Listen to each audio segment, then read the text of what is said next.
தீர்த்த யாத்திரை பண்ணிகிட்டே வச்சேன்.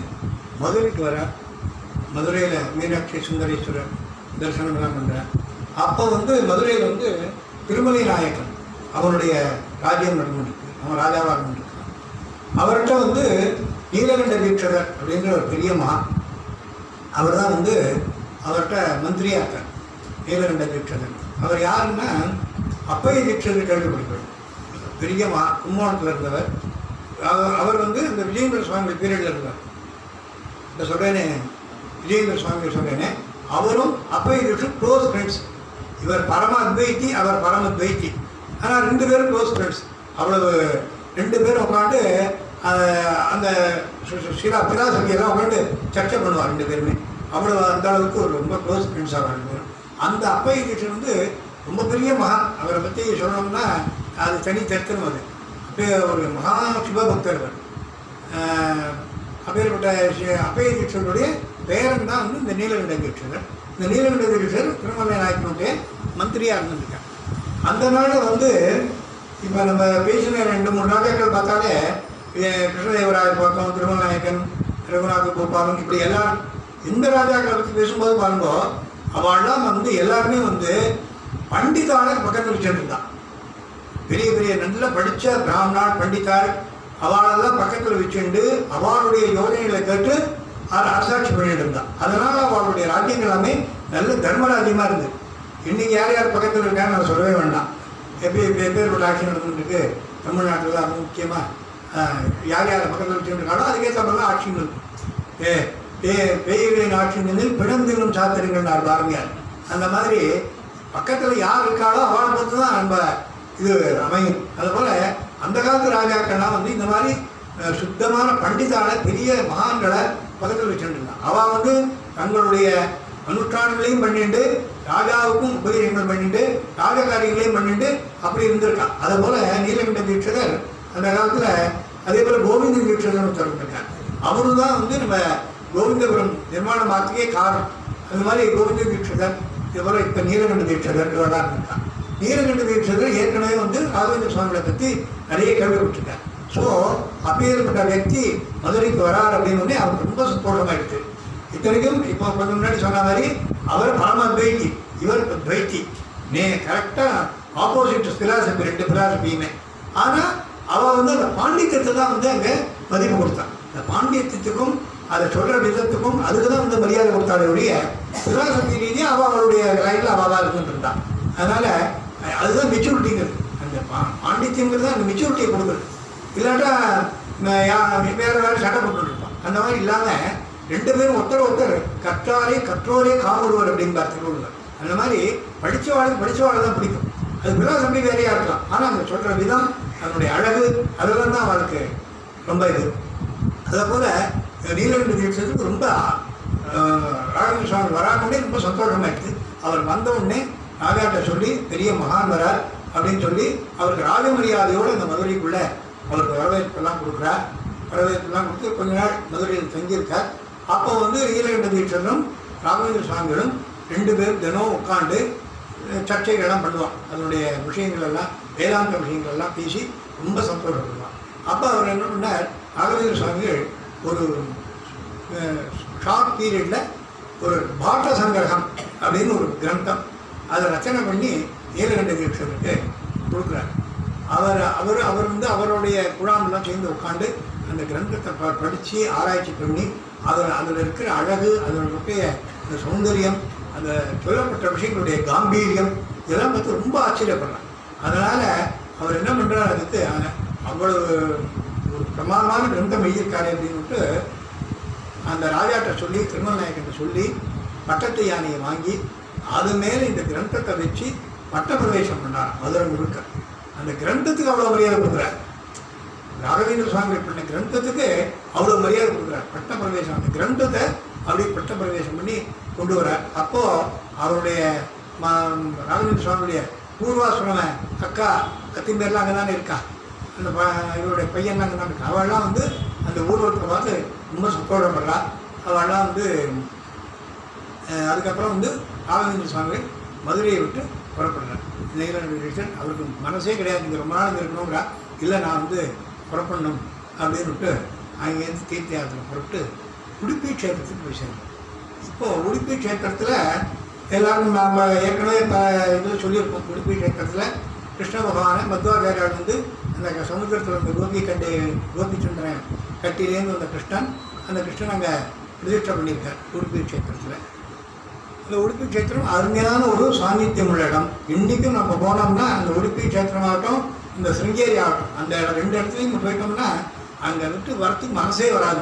அந்தளவுக்கு ஒரு சாநித்தியம், ஒரு அமைதி, ஒரு சாந்தி அந்த ரெண்டு இடத்துலையுமே கிடைக்கும். அந்த மாதிரி அந்த உடுப்பி க்ஷேத்திரத்தில் சுவாமி போகிறார், பகவானை தரிசனம் பண்ணுறார். ஒரு வருஷ காலம் அங்கேயே தங்கியிருக்கார். ஒரு வருஷ காலம் அங்கே இருந்து நிறைய கிரந்தங்கள்லாம் அப்போ அங்கே எழுதுகிறார். ஜஸ்ட் அந்த கிரந்தங்களுடைய பேரை கேட்டாலே நமக்கு புண்ணியம். அந்த எந்த ஜென்மாவில் தொட போகிறோமோ தெரியாது. அந்த கிரந்தங்களோட பேரையாவது பார்க்கணும் அப்படின்ட்டு எழுதியிருந்திருக்கேன். அதாவது வியாசராஜர் இவருக்கு முன்னாடி அவதாரம் சொன்னேன் இல்லையா, அவர் வந்து தாத்பரிய சந்திரிகா அப்படின்ட்டு ஒரு கிரந்தம் பண்ணியிருக்கார். அந்த கிரந்தத்துக்கு ராகவேந்திர சுவாமிகள் இன்னும் எளிய உரை அவர் பண்ணின அந்த கிரந்தத்துக்கு இன்னும் எளிமை. அதுக்கு வந்து சந்திரிகா பிரகாசிக்கை அப்படின்ட்டு ஒரு வியாக்கியானம் ராகவேந்திர சுவாமிகள் அந்த உடுப்பி க்ஷேத்திரத்தில் எழுதுகிறார். அதுக்கப்புறம் பந்தவாச்சாரியர்கள் பிரம்மசூத்திர பாஷ்யம் உரையெல்லாம் எழுதியிருக்கார். அதை நம்ம ஓரளவுக்கு கீழே இருக்கிறவாளுக்கு புரியணும் அப்படிங்கிற மாதிரி அதை எளிமைப்படுத்தி தந்திர தீபிகா அப்படின்ட்டு ஒரு கிரந்தத்தை எழுதியிருக்கார், பாஷ்ய உரை எழுதியிருக்கார். அதுக்கப்புறம் மத்வ சித்தாந்தத்துக்கு சாதாரண ஜனங்களுக்கும் புரிகிற அளவுக்கு எளிமைப்படுத்தி நியாயமுக்தாவளி அப்படின்ட்டு ஒரு கிரந்தம். அதுக்கப்புறம் சுதா பரிமளம் அப்படின்னு, அதாவது ஜெயகீர்த்தன் ஒரு பெரிய மகான், அவர் வந்து ஸ்ரீமத் நியாய சுதா அப்படின்னு ஒரு கிரந்தம் எழுதியிருக்கார்.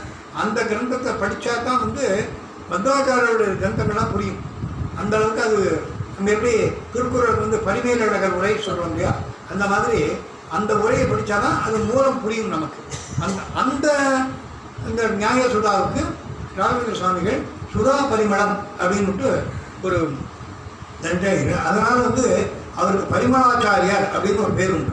ராகவேந்திர சுவாமிகளுக்கு பரிமளாச்சாரியார் அப்படின்னு பேர். ஏன்னா இந்த சுதா பரிமளம்னு அந்த கிரந்தத்தை எழுதினதுனால அவருக்கு அந்த மாதிரி ஒரு பேர் உண்டு. இந்த மாதிரி நிறைய கிரந்தங்கள்லாம் அந்த உடுப்பி க்ஷேத்திரத்தில் நிறைய கிரந்தங்களை எழுதி அதை கிருஷ்ணனுக்கு அர்ப்பணம் பண்ணுறார். ராகவேந்திர சுவாமிகளுடைய பெருமை என்னென்னா, ஒரு விசேஷம் ஸ்பெஷாலிட்டி என்னென்னா, நம்மளை மாதிரி சாதாரண ஜனங்களும் புரியக்கூடிய அளவுக்கு கிரந்தங்கள் எழுதுவார். அதே போல பெரிய பெரிய மகான்களுக்கு தான் புரியும் அப்படிங்கிற மாதிரியும் அவருடைய கிரந்தங்கள் ரெண்டுமே அவர்கிட்ட உண்டு. அந்த லெவல்லையும் அவர் முடியும், இந்த லெவலையும் உண்டு. இது ஃபார் எக்ஸாம்பிள் நம்ம சாதாரண லெவலில் எழுதுகிற அளவுக்கு பார்த்தீங்கன்னா, ஒரு பிராத்தசங்கல்ப கத்தியம் அப்படின்னு ஒரு கிரந்தம் எழுதியிருக்கார். பிராத்தசங்கல்ப கத்தியம் விடிகாத்தான நேரத்தில் படிக்க வேண்டிய ஒரு கிரந்தம். அதாவது அன்னைக்கு நம்ம பண்ண வேண்டிய காரியங்களே சங்கல்பம் பண்ணிட்டு பகவான்கிட்ட பர்மிஷன் வாங்கிக்கிற மாதிரி நம்ம அந்த மாதிரி ஒரு கிரந்தம். ஆனால் அதில் வந்து முழுக்க முழுக்க முழுக்க அந்த மத்வ பிலாசபியோட காரங்களாக அதை கொடுக்குறார். பிலாசபி என்ன, பகவானுடைய பெருமைகள் என்ன, அது இவருக்கு வந்து பகவானுக்கு அடுத்தது மத்வாச்சாரியர்கிட்ட ரொம்ப பக்தி ஜாஸ்தி. அதனால் இவருடைய அந்த அந்த அந்த பிராத்தசங்கல்ப கத்தியத்தில் இடம் நிற்க ஒரு பாட்டு ஆரம்பிக்கிறார். பகவானை பற்றி புகழ்ந்து பாடி அவனுடைய நிலைகள்லாம் சொல்லிகிட்டே வர உடனே அடுத்து டக்குன்னு வாயு பகவான், அனுவார், மத்வாச்சாரியர் இவருடைய பெருமைகள்லாம் சொல்கிறேன். திருப்பியும் பகவானுடைய பெருமைகளை சொல்கிறேன், திருப்பியும் ஆச்சாரியர் பெருமை, இப்படி கலந்து கட்டி ஒரு மாலை மாதிரி கொடுத்துருக்கார் இந்த கிரந்தத்தை. ரொம்ப அழகான கிரந்தம், சின்ன கிரந்தம். நம்மளுடைய A4 ஷீட்டில் எழுதி பிரிண்ட் பண்ணோம்னா மேக்சிமம் ஒரு 3 பக்கம் வரும், அவ்வளோதான் இந்த சின்ன கிரந்தம். ஆனால் அந்த கிரந்தத்துக்கு வந்து விவரணம் எழுதினோடலாம் இவ்வளோ பெரிய புத்தகம் எழுதியிருக்கான். அது என்னமோ 3 பக்கம் கிரந்தம் தான். அது ஆச்சாரியன் சுவாமிகள் பண்ணது என்னமோ 3 பக்கம் தான். ஆனால் அது வியாக்கியானம் எழுதும்போது அந்த வியாக்கியானம் கிட்டத்தட்ட இவ்வளோ பெரிய புத்தகம் வருது. அவ்வளோ விஷயங்களை அதில் கொட்டி கொடுத்துருக்காரு ராகவேந்திர சுவாமி. அதுதான் அவருடைய ஸ்பெஷாலிட்டி. அதுலேயும் இந்த பிராத்தசங்கல்பதி என்ன ஒரு விசேஷம்னா, இந்த 3 பக்கம் சொன்னேன் இல்லையா, அந்த முதல் லைன் முதல் பக்கத்தில் ஆரம்பித்து 3வது பக்கத்தில் கடைசியில் தான் அந்த ஒரு லைனே முடியும். ஒரே லைன் தான் அந்த கிரந்தம் முழுக்க, ஒரே லைனில் கம்மாவாகவே போட்டு வந்திருக்கேன். அந்த மாதிரி அவர் அபூர்வமான கிரந்தம். எங்கேயுமே புல்ஸ்டாப்பே கிடையாது. அந்த 3 பக்கமும் பார்த்தீங்கன்னா ஒரே கமா தான், கடைசியில் ஒரு புல் ஸ்டாப் வரும், அதுக்கப்புறம் ஒரு 6 லைன். ஸோ 1.5 லைனில் ஒரு கிரந்தத்தையே எழுதியிருக்கேன். அந்த அளவுக்கு ஒரு சாமர்த்தியம் அது. அதே போல் ராமச்சரித்த மஞ்சரி, கிருஷ்ணச்சாரித்த மஞ்சரி அப்படின்னா சின்ன சின்ன கிரந்தங்கள் எழுதிக்கொள்ளலாம். இதெல்லாம் நம்மள மாதிரி சாதாரண ஜனங்களே படிச்சு விடலாம்.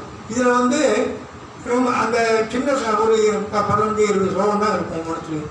அந்த அதில் வந்து அதுக்குள்ளேயே அதை வந்து என்ன பண்ணுறேன், அந்த ராமாயணம் முழுக்க கொண்டு வந்துடுறேன். அதே போல் பாகவதம் முழுக்க அந்த கிருஷ்ணச்சரித்திரம் முழுக்கம் அந்த கிருஷ்ணச்சாரித்திரம் மஞ்சள் வந்துடும். கேவலம் ஒரு 15-20 ஸ்லோகம் தான் இருக்கும் மனசுலையும். அந்த மாதிரி ஒரு இது சாமர்த்தியம். அதே போல் வால்மீகி ராமாயணத்தில் வந்து சுந்தரகாண்டத்தை பல 100 ஸ்லோகங்களில் வால்மீகி எழுதியிருக்கேன். அதுக்கப்புறம் வந்து அந்த மத்வாச்சாரியர் வந்து ஸ்ரீமன் மகாபாரத தாத்பரிய நிர்ணயா அப்படின்னு ஒரு கிரந்தம் எழுதியிருக்கேன். அது ஒரு பெரிய வேதாந்த கிரந்தம். அந்த கிரந்தத்தில் என்ன பண்ணுறார், நடுவில் இந்த ராமாயணத்தை பற்றி கொண்டு வர, ராமாயணத்தை கொண்டு வர ஒரு அவசியம் வருது, நாம் கொண்டு வர ராமாயணத்தை கொண்டு வர. அதில் வந்து அந்த சுந்தரகாண்டத்துக்கு கிட்டத்தட்ட ஒரு 100-120 ஸ்லோகம் எழுதி அந்த சுந்தரகாண்டத்தை கொண்டு வந்தார். அந்த சுந்தரகாண்டத்தை ராகவேந்திர சுவாமிகள் ஒரே ஸ்லோகத்தை கொண்டு வந்தார். ஸ்ரீ ரமோமான் அனுகிரகமனாபே தீர்ணாம் முதலீலையா லங்காம் பிராப்தி நிசாமிய ராமதீதாம் பந்தாமரம் ராட்சசான் அக்ராதிர் மேகத்திய விக்கதசகம் தத்வா பிங்காம் புனக தீர்ணாபிகேகபிர்ஜுதோயமந்தே ராமச்சந்திரம் பஜே. ஒரே ஸ்லோகத்தில் சுந்தரகாண்டம் முழுக்க வந்துடுறார். அதை பிரித்து பிரித்து பிரித்து பிரித்து அர்த்தம் சொன்னோம்னா சுந்தரகாண்டம் முழுக்க வந்துடுவார் ஒரே ஸ்லோகம். அந்த அளவுக்கு ஒரு கிரந்த ரச்சனையில் இவருடைய அபாரமான ஒரு சாமர்த்தியம் உள்ளவர் அப்படிங்கிறதுல அதில் நிறைய சொல்லியிருக்காங்க.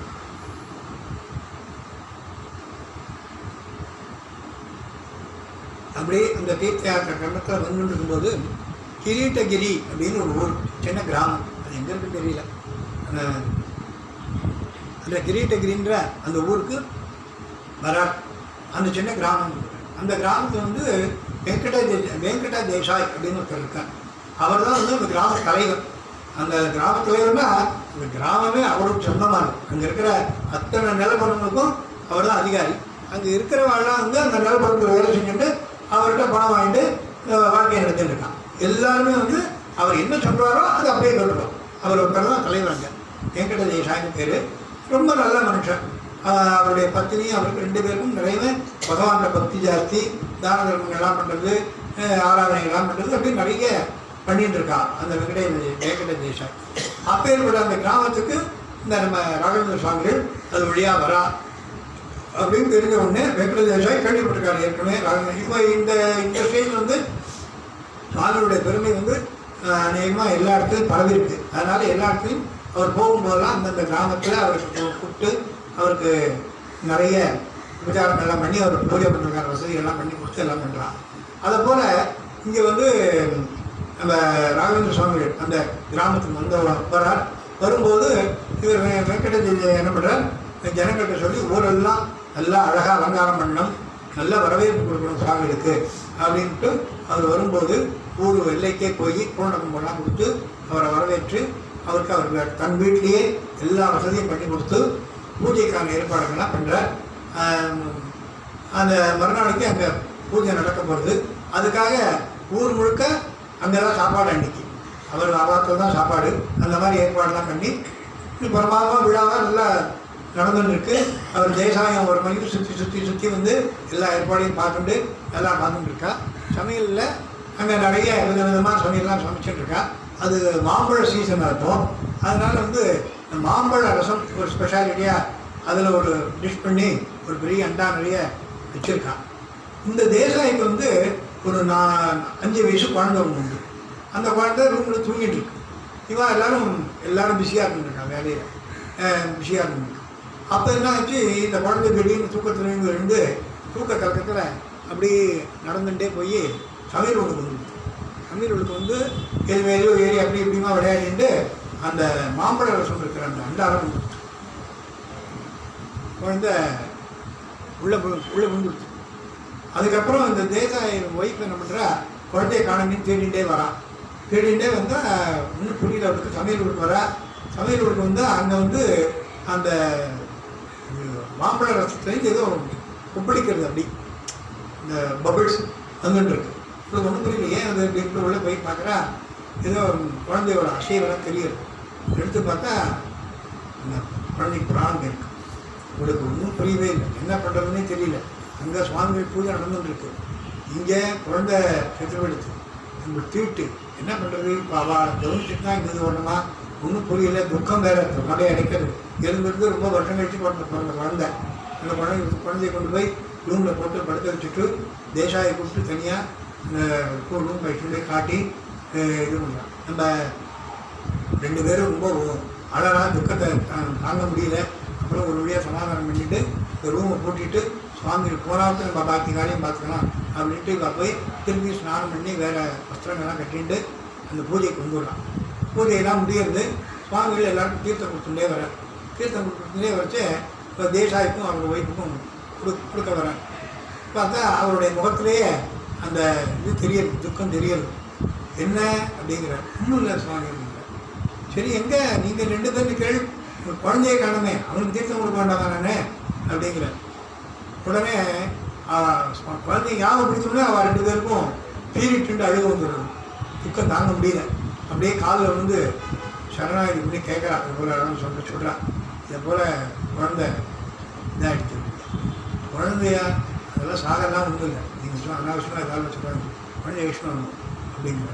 சரின்ட்டு குழந்தைய ஐஷ்ணு வரலாம். குழந்தைய ஐஷ்ணு வந்து அவர் முன்னாடி கொடுத்துறார். அவர் வழக்கம் போல் இந்த சுவாமிக்கு அபிஷேகம் தீர்த்தத்தை தெளிக்கிற குழந்தை எழுந்துடும். அப்போ இவன் 2 பேருக்கும் ரொம்ப சுத்தோடமாக இருக்கும். அதனால் என்ன பண்ணால் அந்த தேசாய் வந்து அந்த அந்த தன்னுடைய கிராமத்தை அப்படியே மடத்துக்கு எழுதி வச்சுருக்காங்க. ராகவேந்திர சுவாமிக்கே இன்றைக்கும் அந்த கிரீடகிரிங்கிற கிராமம் வந்து முத்தராலயத்தினுடைய வசத்தில் தான் இருக்கான் அப்படின்னு கருத்துத்துறை எழுதியிருக்கான். அதை போல் அங்கேருந்து கிளம்புறேன். அப்போ என்ன வந்து இதே போல் இந்த சரித்திரங்களை படிக்கும்போது சில ரிப்பீட்டேஷன் இருக்கா மாதிரி இருக்குது. அதாவது ரிப்பீட்டேஷன்னா ஒரே மாதிரி சமம் திருப்பி நடக்கிற மாதிரி இருக்குது. அதே போல் வேற ஒருத்தருக்கு பிராணம் போனோடனே உயிரை கொடுக்குறார் அப்படின்னு. இதில் வந்து என்னென்னா அவர் ராகவேந்திர சுவாமிகளே என்ன சொல்கிறார், நான் பிராணம் போனவர்களுக்கு யாரும் திருப்பி பிராணம்லாம் கொடுக்க முடியாது. ஏதோ ஒரு அசந்தர்ப்பத்தினால ஏதோ ஒரு ஆக்சிடென்ட். இப்போ குழந்தை ரசத்தில் விழுந்தது வந்து ஒரு ஆக்சிடென்ட். அந்த ரசத்தில் விழுந்ததுனால என்ன எடுத்து புலன்கள்லாம் ஒடுங்கி போய் அதுக்கு இந்த பிராணன் போகிற மாதிரி ஒரு கிட்டத்தட்ட கோமா ஸ்டேஜில் இப்போ சொல்கிறாங்க. அந்த மாதிரி ஸ்டேஜுக்கு போயிடுது. அதை நீ இவாளெலாம் வந்து மரணம் நிச்சயம் போடுறான். ஆக்சுவலாக மரணம் அடையிறது அந்த ஸ்டேஜுக்கு போயிடுறது, அவ்வளோதான். ஸோ அதனால் வந்து நான் அதை வந்து இது பண்ணுறேன். அந்த அந்த மந்திரத்தை திருப்பி ஆவாகம் பண்ணால் திருப்பி அதனுடைய சக்தியினால் திருப்பி குழந்தை பழச்சிக்கணும். அவ்வளோதானே ஒழிய பிராணம் போனவருக்கு திருப்பி பிராணம்லாம் கொடுக்கவே முடியாது. அது யாருமே பண்ண முடியாது அப்படின்னுட்டு ராகவேந்திர சுவாமியுடைய சரித்திரத்திலே எழுதியிருக்கான். அதனால் வந்து இந்த மாதிரி இப்போ 2-3 இடத்துல இந்த மாதிரி நடக்கணும். வேறு ஏதோ ஒரு இடத்துல அந்த மாதிரி பிராணம் போனவருக்கு உயிர் கொடுக்குறாங்க. இந்த மாதிரி ராகவேந்திர சுவாமிகள் வந்து பிராணம் எடுத்துனா திருப்பி உயிர் கொடுப்பார் அப்படிங்கிற மாதிரி ஒரு பிரசித்தமாயிடுது. இதை கேட்டு பிடிக்காத வாசிகள்லாம் இருப்பாள், எப்படியும் நாஸ்திகள்லாம் இருப்பாள். அவள் என்ன பண்ணுறா, அவளுடைய கும்பல் ஒன்று என்ன பண்ணுறது, ராகவேந்திர சுவாமிகள் ஊர் வழியாக வந்துருக்கா. அப்போது அந்த ஊரில் இருக்கிற அந்த நாஸ்திகள்லாம் வந்து அந்த ஊர் ஜனங்களுக்கு பிரச்சாரம் பண்ணியிருக்கான். இதை போல் சுவாமிகள் வந்து செத்து போனவெல்லாம் எழுப்புறாரு அப்படின்ட்டு துர்பிரச்சாரம் பண்ணியிருக்கா. சும்மாவானம் இது பண்ணியிருக்கா. என்ன அப்படிலாம் யாராவது செத்து போனவாளை எழுப்ப முடியுமா? அதெல்லாம் பண்ணவே முடியாது. இவள் வந்து சும்மாவானும் இவள் பிரபலம் அடையணும்னு இந்த மாதிரி கல்வி விட்டுருக்கா. அதை நம்ம இந்த ஊரில் அதை வந்து முறியடிக்கணும் அப்படின்ட்டு சொல்லி அந்த ஜனங்களெல்லாம் சேர்த்து எல்லாரும் அந்த ஜனங்களையும் சேர்த்து இந்த நாஸ்திகெல்லாம் வந்து ஒரு ட்ராமா போடுறான். சாமிகள் வர வழியில் இவாளை சேர்ந்த ஒருத்தனை படுக்க வச்சு போத்திடுறான். வெள்ளத்துணியை போத்தி வச்சுட்டான். போத்தி வச்சுட்டு நீ மூச்சை அடைக்கின்ற இங்கே நீ செத்து போயிட்டேன்னு நாங்கள் சொல்கிறோம். அவர் வந்து எழுப்பினா கூட நீ எழுப்பாத அப்படின்னு சொல்லி அதுக்கப்புறம் ஒரு சக்தி இல்லைங்கிற ப்ரூவ் பண்ணிவிட்டு அவனும் நீ இருந்து போ அப்படின்ட்டு எல்லாம் செட் பண்ணி ட்ராமா பண்ணி இது பண்ணிட்டு ரெடியாக இருக்கான். சுவாமிகள் இந்த வழியாக வர வந்து உடனே சொல்கிறான், இதை போல் ஊர்ஜனங்கள் எல்லாம் பார்த்துட்டு இருக்கான். அப்போ வந்து இந்த நாஸ்திகெல்லாம் சொல்கிறான், இதை போல் இங்கே செத்து போயிட்டான், இங்கே தான் எழுப்பணும் அப்படின்ட்டு அழுத புலம்பல் எல்லாம் பண்ணி இந்த ட்ராமா கொண்டாடி என்னென்ன பண்ணுமோ எல்லாத்தையும் பண்ணி பர்ஃபெக்டாக பண்ணி இதை போல் எழுப்பணும் அப்படிங்கிறான். அப்போ வந்து சுவாமிகள் சொல்கிற, இல்லைப்பா எனக்கு செத்து போனவன் எழுப்புற அளவுக்குலாம் எனக்கு சக்தி கிடையாது, அதெல்லாம் எனக்கு தெரிஞ்சு யாராலுமே பண்ண முடியாது, எனக்கு அந்த சக்தி கிடையாது என்ன அப்படின்றார். இல்லையே நீங்கள் தான் நிறைய பேர் எழுப்பியிருக்கே அப்படின்றார். இல்லை அது ஏதோ அவளுடைய விதி இருந்திருக்கு, அவள் எழுந்திருக்கா, என்ன என்னுடைய சக்தியெல்லாம் ஒன்றும் கிடையாது அப்படி அப்படிங்கிற மாதிரி சொல்கிறார் அவர். அப்போது இல்லை நீங்கள் எப்படியாவது நீங்கள் அந்த ஜலத்தையாவது தெளிப்போ எழுந்துக்கட்டும் அப்படி அப்படிங்கிறான். இல்லைப்பா அவன் செத்து போயிட்டான்ப்பா, நிஜமாகவே செத்து போயிட்டான், அவன் எழுப்ப முடியாது அப்படிங்கிறான். இப்போ அவளுக்கு சுருக்குங்கிறது நிஜமாகவே செத்து போயிட்டாங்க அப்படின்னு விட்டு இருந்தாலும் வந்து இவளுடைய அந்த இதை விடக்கூடாது. அதனால் என்ன பண்ணுறா, இல்லை சுவாமி நீங்கள் அவங்க செத்து போயிட்டான் எழுப்பு போகிறது, இல்லைப்பா நிஜமாகவே செத்து போனவன் என்னால் எழுப்ப முடியாது அப்படின்னு சொல்லி அவர் நகர்ந்துடுறான். நகர்ந்த உடனே இவள்லாம் ஏரியா சிரிச்சு கிண்டல் பண்ணி, ஜனங்களை பார்க்க இதுலேயும் தெரியுதா, ஒரு சக்தி இதுலேயும் தெரியுது பார்த்தாடா அப்படின்ட்டு அந்த துணியை எடுக்கிறா. அவன் நிஜமாகவே செத்துக்கிறான். அதனால் அதை பார்த்துட்டு தான் ஜனங்களுக்கெல்லாம் புரியுது, இது ஆக்சுவல் நிஜமாகவே செத்து போனவளை யாருமே எடுக்க முடியாது, ஏதோ ஒரு ஆபத்து வந்தவாளுக்கு ஒரு உபகாரம் பண்ணி திரும்பி பிராணனை கொடுக்க முடியும் அப்படிங்கிறது தான் என்னுடைய அப்படிங்கிற மாதிரி அதில் புரிஞ்சுக்கிறான். இந்த மாதிரி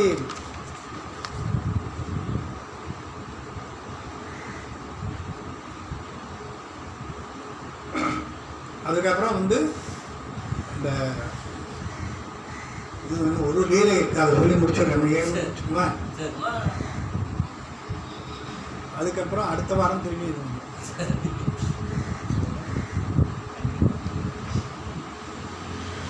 அதாவது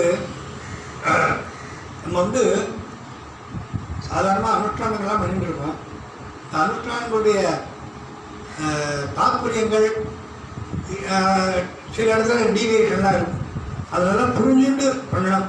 நம்ம வந்து அதாவது என்ன சொல்கிறதுங்க, குதிரைக்கு கொம்பு கட்டின மாதிரி பால இந்த மாதிரி இல்லாமல் அனுஷ்டானங்கள்லாம் பண்ணணும், புரிஞ்சுக்கணும், தெரிஞ்சுக்கணும், அதனுடைய தாற்பயங்கள்லாம் தெரிஞ்சுக்கணும் அப்படிங்கிற மாதிரி ஒரு இன்சிடென்ட்டு சுவாமிகள் சரித்திரத்தில் நடக்கிறது. அதாவது ஒரு ஒரு ஊருக்கு வந்திருக்கார். அந்த ஊர்